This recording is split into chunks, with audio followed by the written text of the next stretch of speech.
गंजाम जिला बोगुड़ा ब्लॉक अंतर्गत भगोड़ा ग्रामर सुकांत स्वाई बयस 30 तांकर आकस्मिक मृत्युवरण में पोलसरा विधायक श्रीकांत साहू मृतकों बासभवन को जाई शोक संतप्त परिवार को भेटी समवेदना जणाइबा सह आर्थिक सहायता प्रदान करिसेंती एवं मुक्त ग्रामर आकस्मिक मृत्युवरण करिथिबा संजय मिश्र बयस 40 तांकर परिवार को मध्य भेटी समवेदना जणाइछंती।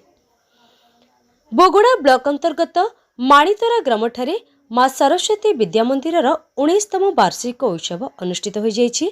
एथिरे पोलसरा विधायक श्रीकांत साहू मुख्य अतिथि भावे जोगदेवा सह शिक्षा और क्रीड़ा क्षेत्र में कृतित्व अर्जन करिथिबा छात्र छात्री माननकु पुरस्कृत करिसेंती। एथिरे बहु मान्यगण्य व्यक्ति गुरुजी गुरुमा अभिभावक अभिभावक माने उपस्थित थिले।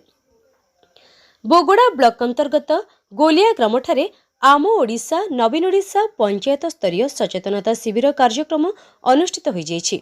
एथिरे पोलसरा विधायक श्रीकांत साहू उक्त सचेतनता शिविर कार्यक्रम में जोग दैछंती।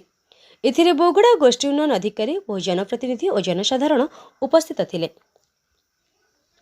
पोलसरा ब्लॉक अंतर्गत भाबरड़ा ग्रामर सुभाष बेहरा बयस 50 तांकर आकस्मिक मृत्युवरण में पोलसरा विधायक श्रीकांत साहू मृतकों बासभवन को जाई शोक संतप्त परिवार को भेटी समवेदना जणाइबा सह आर्थिक सहायता प्रदान करिसेंती।